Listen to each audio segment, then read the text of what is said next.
하나님께 주는 말씀 요한복음 2장 13절부터 25절입니다. 신약성경 144쪽입니다.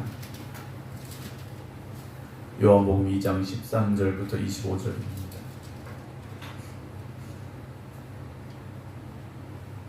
유대인의 유월절이 가까운지라 예수께서 예루살렘으로 올라가셨더니 성전 안에서 소와 양과 비둘기 파는 사람들과 돈 바꾸는 사람들이 앉아있는 것을 보시고 노끈으로 채찍을 만드사 양이나 소를 다 성전에서 내쫓으시고 돈 바꾸는 사람들의 돈을 쏟으시며 상을 엎으시고 비둘기 파는 사람들에게 이르시되 이것을 여기서 가져가라. 내 아버지의 집으로 장사하는 집을 만들지 말라 하시니 제자들이 성경 말씀에 주의 전을 사모하는 열심히 나를 삼키리라 한 것을 기억하더라. 이에 유대인들이 대답하여 예수께 말하기를 네가 이런 일을 행하니 무슨 표적을 우리에게 보이겠느냐. 예수께서 대답하여 이르시되 너희가 이 성전을 헐라 내가 사흘 동안에 일으키리라. 유대인들이 이르되 이 성전은 46년 동안에 지었거늘 네가 3일 동안에 일으키겠느냐 하더라. 그러나 예수는 성전된 자기 육체를 가리켜 말씀하신 것이라. 죽은 자 가운데서 살아나신 후에야 제자들이 말씀하신 것을 기억하고 성경과 예수께서 하신 말씀을 믿었더라. 유월절에 예수께서 예루살렘에 계시니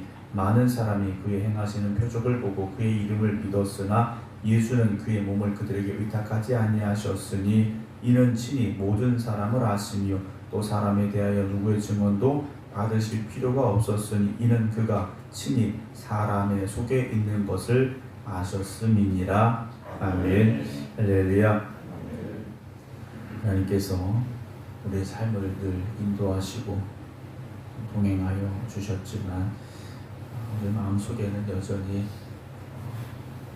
우리가 원하는 대로 되어지지 않는, 또 우리가 기대하는 만큼 되어지지 않는 상황들을 보며 감사함보다는 또 불평과 원망이 있을 때가 있습니다.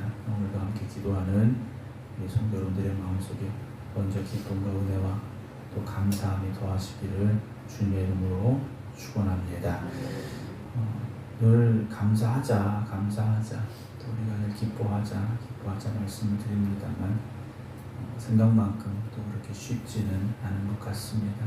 그러나 우리가 새롭게 결심하고 또 하나님의 은혜를 깊이 간구하는 삶이 되어진다면 분명히 항상 기뻐하고 범사에 감사할 수 있는, 또 쉬지 않고 기도할 수 있는 우리의 삶이 되어지리라 믿습니다.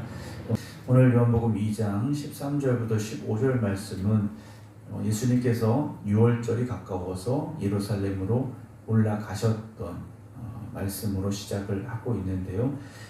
유대인들은 유월절이 되면 유월절을 지키기 위하여 예루살렘을 찾아가야 됩니다. 왜냐? 하나님 앞에 예배드리기 위해서, 절기를 지키기 위해서 올라가야 되는데 문제는 이 성전에서 어떤 일이 있었는가 하는 거죠.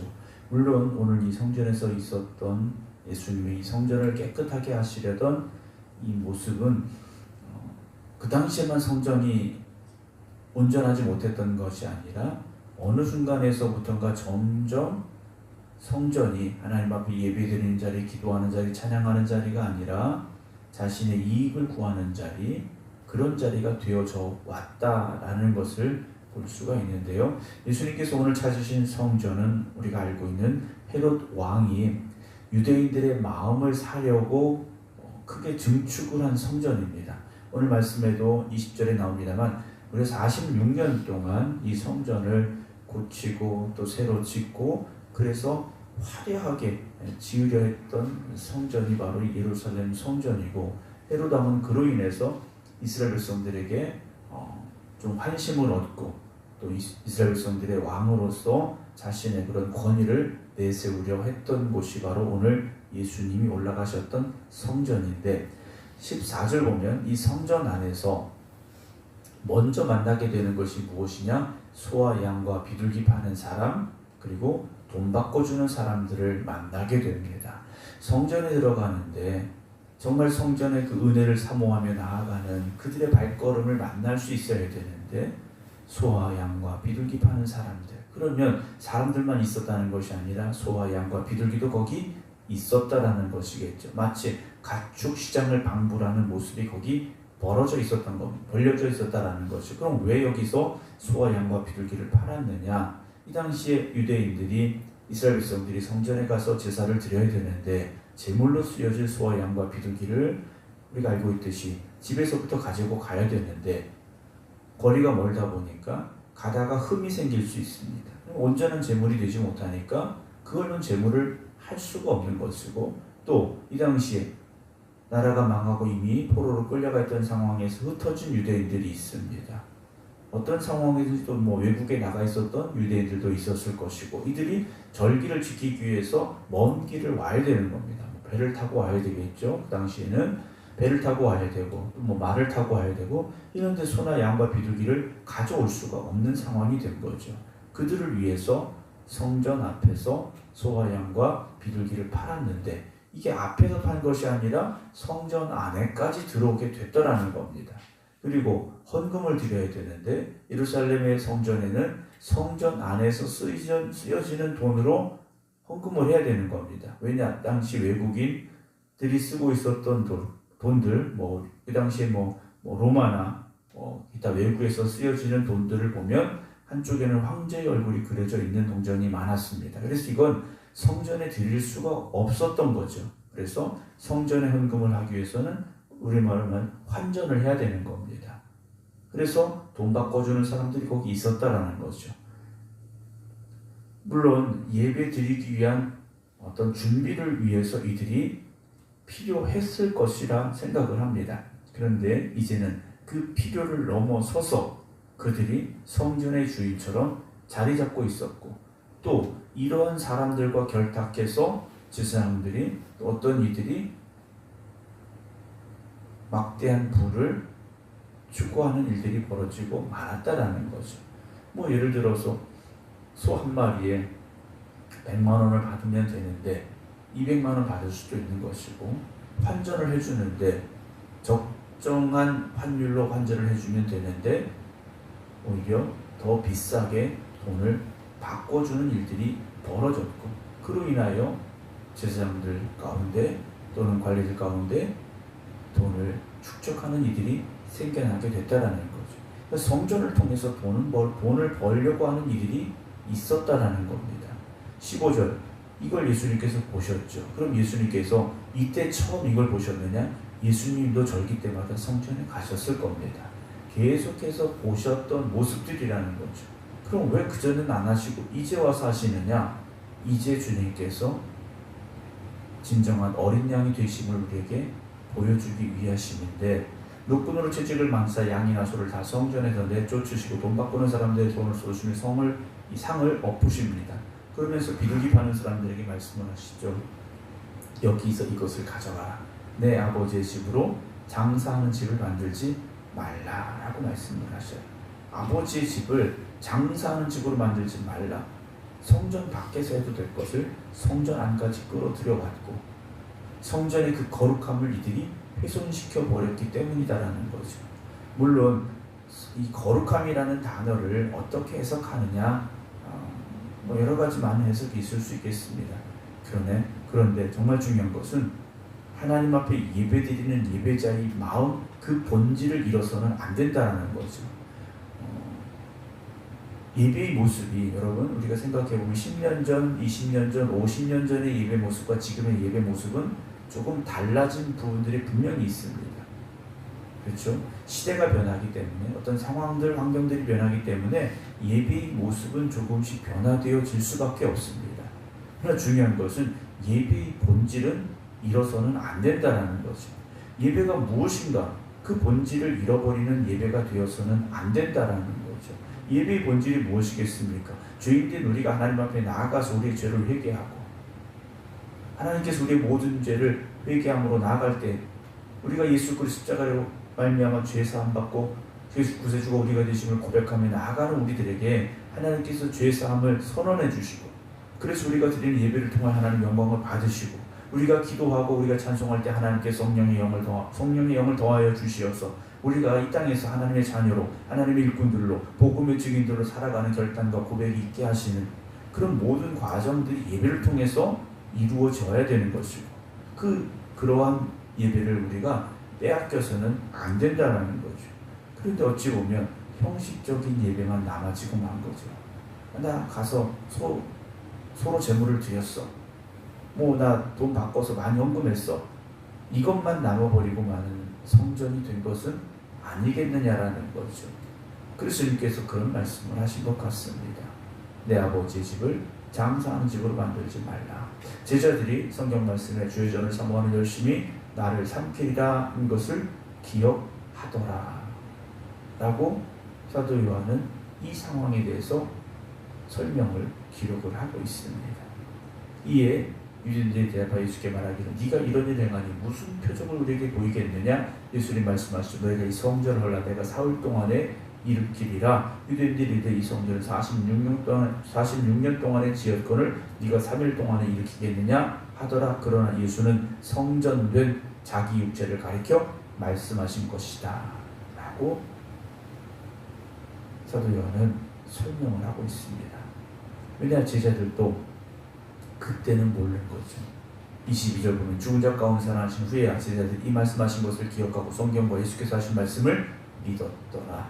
제자들도요 예수님께서 이 성전을 헐어라 내가 사흘 동안에 일으키겠다 하신 말씀을 그때는 이해하지 못했더라는 거죠. 그런데 예수님께서 유월절 어린 양이 되어서 십자가에 달려 죽으셨다가 사흘 만에 부활하시고 나서야 그때 예수님께서 선전하신 말씀이 그 말씀이셨구나 라는 것이 깨달아졌다라는 거죠.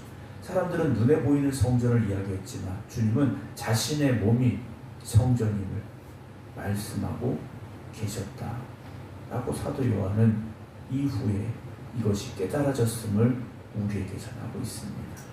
우리가 말씀을 읽을 때 그 순간 모든 것들이 사실 다 이해되거나 깨달아지지는 않을 수 있습니다. 그러나 그 말씀을 마음에 담고 살아가면 삶의 어느 순간에 그 말씀이 깨달아질 때가 있고 그 말씀이 우리 가슴을 뜨겁게 할 때가 있고요. 그 말씀이 우리를 변화시키는 말씀이 될 수 있습니다.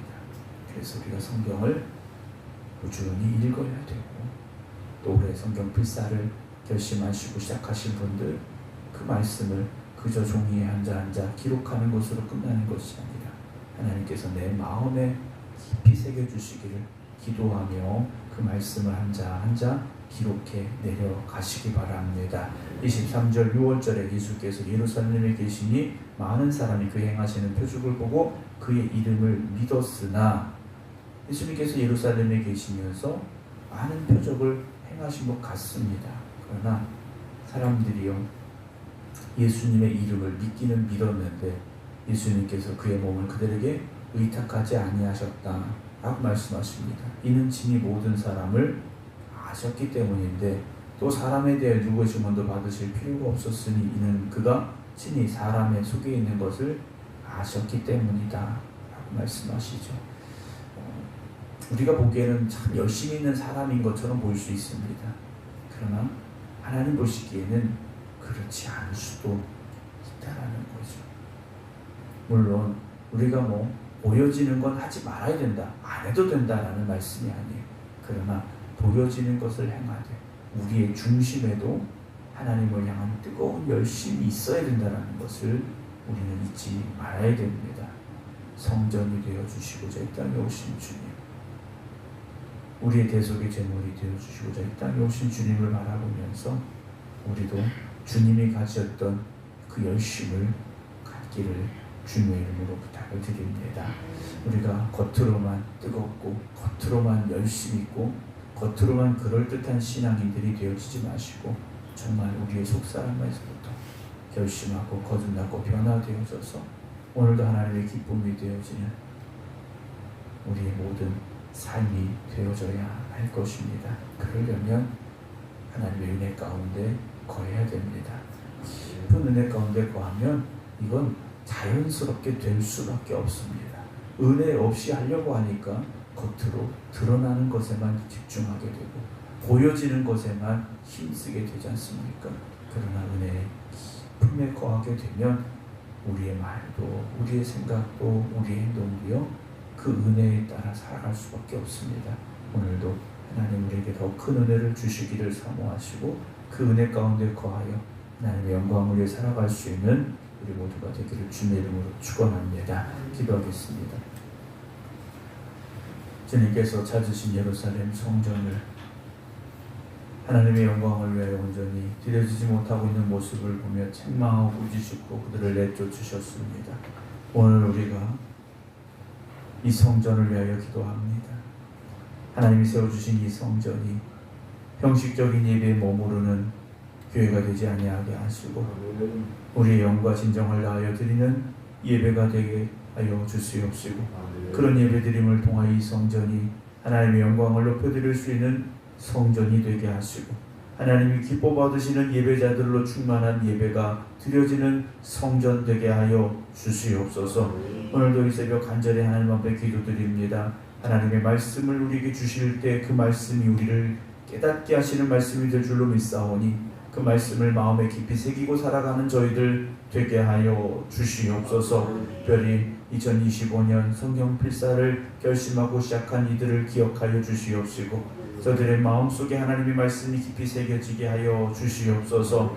올해도 하나님의 말씀을 붙잡고 읽고 기도하는 이들이 있습니다. 주님 은혜 위에 은혜를 더하여 주시어서 하나님의 말씀이 우리를 새롭게 하여 주시고 우리를 이끌어 가시는 역사가 있게 하여 주시옵소서. 오늘도 이 새벽 이 성전에서 또 각자의 기도의 처소에서 깨어 기도드리는 성도들을 위하여 기도합니다. 주님 함께하여 주시옵소서. 성령의 능력을 부어 주시옵소서. 그래서 우리의 힘과 의지로 살아가는 삶이 되지 않게 하시고 성령님께서 우리를 이끌어 주시는 삶이 되게 하여 주시옵소서. 이제는 우리 주 예수 그리스도의 은혜와 아버지 하나님의 극진하신 사랑하심과 성령님의 감동 감화 교통하심이 오늘도 하나님께서 이끄시는 믿음의 길에서 하나님의 영광을 위하여 힘써 살겠습니다. 기도드리는 모든 성도들 위해 이제부터 영원토록 함께 하시기를 간절히 축원하옵나이다. 아멘.